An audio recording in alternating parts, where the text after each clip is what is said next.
علیکم ورحمۃ اللہ وبرکاتہ۔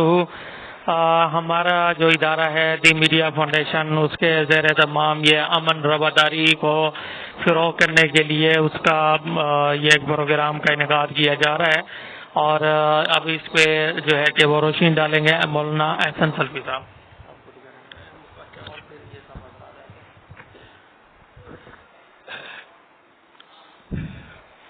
الحمد للہ وحدہ والصلاۃ والسلام علی من لا نبی بعدہ۔ آج کی یہ میٹنگ، یہ پروگرام امن عامہ کے حوالے سے منعقد ہے، اور آپ احباب اس پروگرام میں شریک ہیں۔ اس پروگرام کا مین مقصد یہ ہے کہ بندہ اپنے آپ کو انتشار سے بچائے، اس انداز کا انتشار کہ بندہ اپنے آپ کے جذبات کو کنٹرول سے باہر کر کے اپنے علاقے میں، اپنے ملک میں، اپنی ریاست میں یا اپنے گھر میں بدامنی کا سبب بنتا ہے۔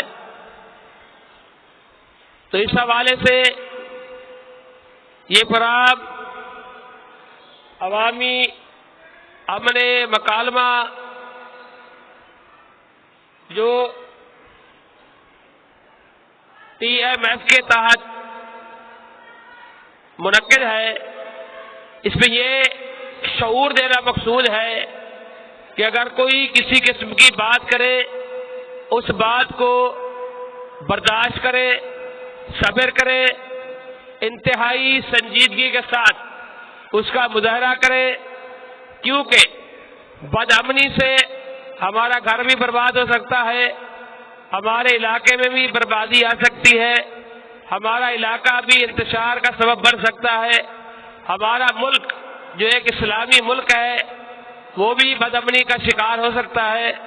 تو ہمیں صبر سے، تحمل سے تمام باتیں سننی ہیں، اور اپنے مد مخالف کو دلیل کے ساتھ، برہان کے ساتھ، طریقہ کار کے ساتھ اس کو قائل کرنا ہے۔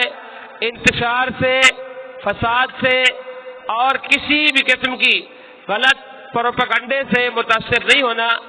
اگر ایک بندہ اپنے گھر کے اندر یہ کام شروع کر دے کہ قوت برداشت سامنے لائے، تو انشاءاللہ وہ گھر بہتری اور خوبی کا سبب بن سکتا ہے۔ اور یہ صبر، تحمل اپنے علاقے کے اندر، اپنے ملک کے اندر اور اپنی ریاست کے اندر اپنائے تو الحمدللہ ثم الحمدللہ اللہ کے فضل و کرم سے یہ ہمارے علاقے بھی خیر کا سبب بن سکتے ہیں، جس میں خیر ہی خیر ہوگی، انتشار نہیں ہوگا۔ ہر طرح کی سازش سے، دشمن کی سازش سے، دشمن کے پروپیگنڈے انشاءاللہ وہ ناکام ہو جائیں گے۔ ہم اس لیے اپنے گھر کے اندر، اپنے محلے کے اندر اور اپنی کالونی کے اندر، اپنے علاقے کے اندر، اپنے صوبے کے اندر، اپنے شہر کے اندر اور اپنے ملک کے اندر جو ایک اسلامی ریاست ہے، اس ریاست کے مطابق ہم زندگی گزاریں، اس کے مطابق ہم عمل کریں، اس کے مطابق ہم انتشار سے اپنے آپ کو بچائیں، تو یہ ہماری کامیابی اور کامرانی کا سبب ہوگا۔ اگر کوئی شخص بھی غلط پروپیگنڈے کا شکار ہوتا ہے تو اس سے گھر کا بھی نقصان ہو سکتا ہے، اپنے علاقے کا بھی نقصان ہو سکتا ہے، اپنی کالونی کا بھی نقصان ہو سکتا ہے، اور خاص کر اپنے ملک جو ایک اسلامی ملک ہے اس کا بھی نقصان ہو سکتا ہے۔ اس لیے صبر، تحمل، اللہ کے رسول صلی اللہ علیہ وسلم نے صبر کا، تحمل کا حکم فرمایا ہے، اور اللہ تبارک تعالیٰ نے یہ ارشاد فرمایا ہے ان اللہ مع الصابرین، کہ صبر کرنے والوں کے ساتھ اللہ تعالیٰ کی مدد ہے، اللہ کی نصرت ہے، اور اللہ تبارک تعالیٰ سے تمام بھلائیاں انہیں اسے نصیب ہوتی ہے۔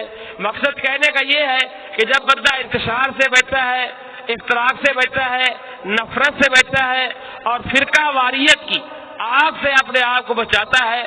دیکھیں، اختلاف ہو سکتا ہے، ایک گھر میں ایک باپ کے چار بیٹے، نظریے کا اختلاف ہو سکتا ہے، کسی بات پہ اختلاف ہو سکتا ہے، اس اختلاف کو اگر اچھے طریقے پہ نمٹایا جائے تو یہ بہتر ہوگا۔